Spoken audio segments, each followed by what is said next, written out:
America में इस time United Nations general assembly की बैठक चल रही है।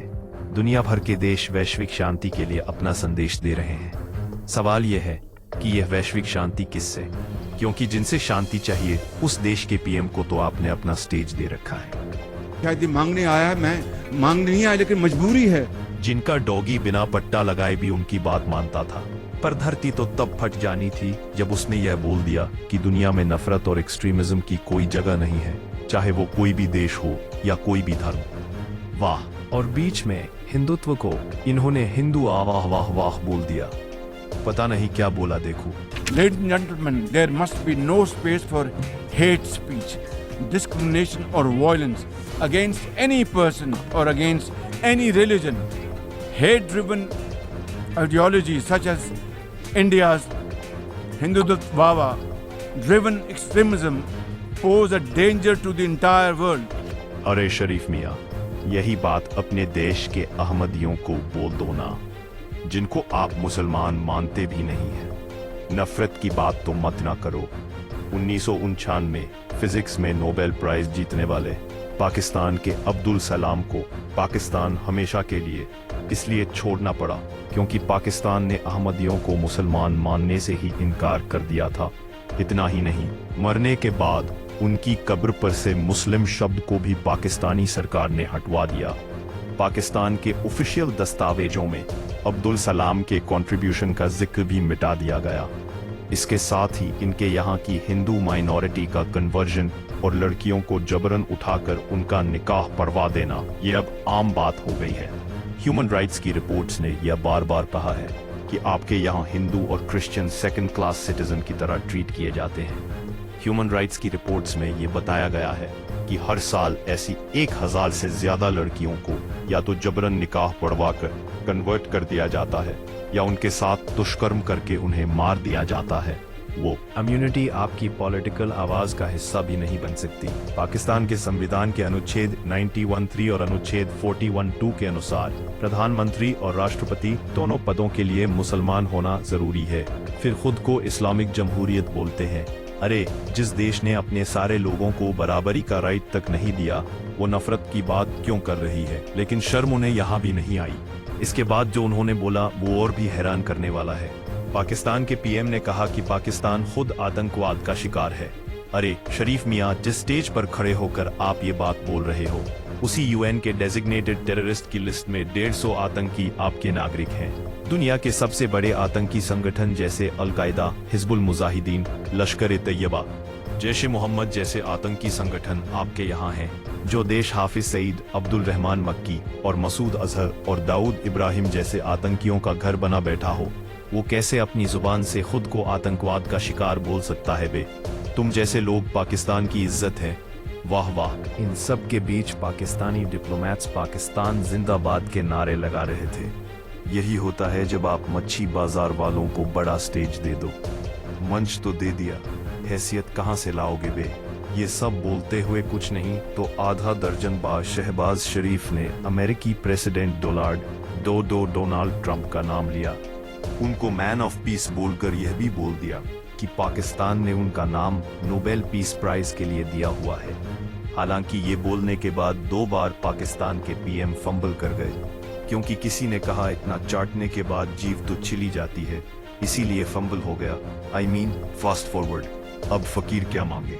2 रोटी। पाकिस्तान भी अमेरिका से वही मांग रहा है। उसको इस समय अमेरिका की जरूरत है। हमेशा की तरह अपने ईगो ट्रिप पर निकला ट्रंप भारत को ब्लैकमेल करना चाहता है ताकि उसकी डील हम उसकी शर्तों पर मान लें। इसके लिए वो पाकिस्तान का सहारा ले रहा है। पाकिस्तान की शातिर खोपड़ी इस बात को समझती है कि अगर ट्रंप से काम भर की चीज निकलवा ली तो कुछ अरब डॉलर्स हमारे कटोरे में भी गिर जाएंगे। इसलिए असीम मुनीर और शहबाज शरीफ दोनों अमेरिकी प्रेसिडेंट से मिलने पहुंचे थे। यानी इन्होंने खुद इंटरनेशनल लेवल पर अपने पीएम और अपने फील्ड मार्शल को एक ही तराजू पर तौल दिया। वहां भी ट्रंप ने 3 घंटे वेट कराने के बाद इनसे मुलाकात की। ये अमेरिका की तरफ से पाकिस्तान को उसकी औकात दिखाने का एक तरीका था कि फकीर की झोली में अगर कोई 2 रुपए लिए घी डाल दे तो साहूकार नहीं बन जाता। इसी कॉन्फिडेंस में शहबाज शरीफ ने यूएन स्टेज से हमें नीचा दिखाने की एक नाकाम कोशिश की थी। लेकिन मियां की झूठी मई के सर मारते हुए हमारे विदेश मंत्रालय ने जो जवाब दिया है, मुआ, ये यूएन के इतिहास में सबसे तगड़े और डिप्लोमेटिक ब्रिलियंस को दिखाता हुआ जवाब था, जहां हमने पाकिस्तान को घसीटा भी और अमेरिका को भी एक बार फिर से यह बताया कि भारत और पाकिस्तान के बीच कोई तुलना नहीं हो सकती। यूएन में भारत की सबसे अंग डिप्लोमेट पटेल गहलोत ने भारत की तरफ से जवाब देते हुए बोला कि पाकिस्तान के पीएम ने जो ड्रामा और नाटक किया है, ये पाकिस्तान की विदेश नीति का अभिन्न हिस्सा है। भारत ने याद दिलाया कि कैसे पाकिस्तान ने 25 अप्रैल 2025 को संयुक्त राष्ट्र सुरक्षा परिषद में द रेजिस्टेंस फ्रंट जैसी पाकिस्तान प्रायोजित आतंकी संस्था को जम्मू कश्मीर में टूरिस्ट की बर्बर हत्या के लिए जिम्मेदार ठहराए जाने से बचाया था। रियलिटी ये है कि पहले की तरह ही पाकिस्तान भारत में निर्दोष नागरिकों पर हुए आतंकी हमलों के लिए जिम्मेदार है। हमने अपने लोगों की रक्षा के लिए अपने अधिकार का इस्तेमाल किया और इन घटनाओं के जो आयोजक थे और षड्यंत्रकारी थे, उनको कानून के कठघरे में भी लाया। पाकिस्तान के प्रधानमंत्री ने भारत से शांति की बात की। यदि वो सच में ईमानदार है तो अपने यहाँ की जमीन पर खड़े आतंकी कैंप बंद कर देना भाई, और भारत द्वारा तलाशे जा रहे आतंकियों को भारत के हवाले करो। पाकिस्तान की कंबल कुटाई यही नहीं रुकी।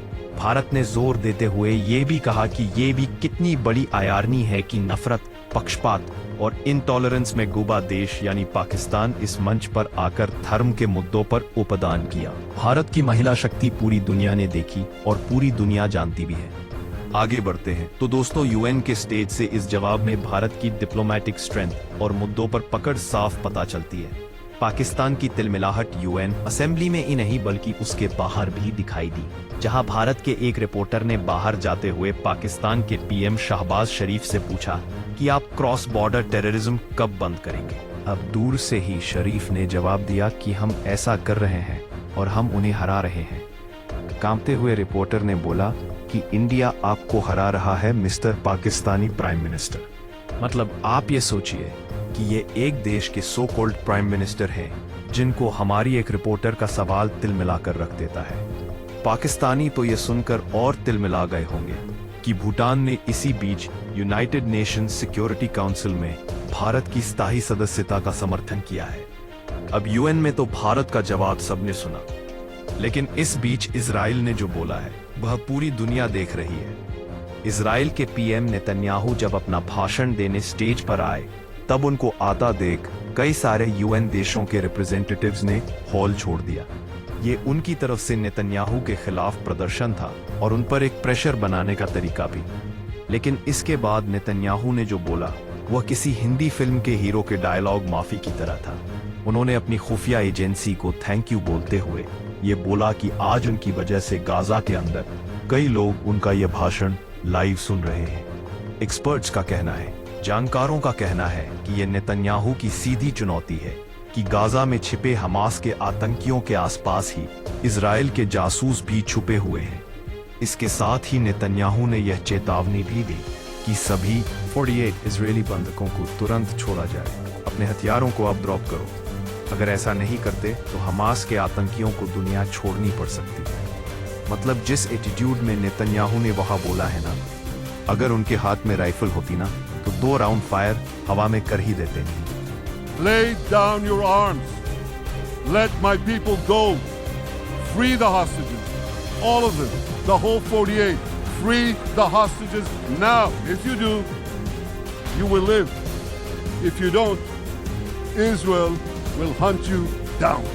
फिर हमारा वीडियो आपको कैसा लगा कमेंट सेक्शन में जरूर बताएं और नए वीडियो देखने के लिए हमारे चैनल को सब्सक्राइब करें। धन्यवाद। जय हिंद।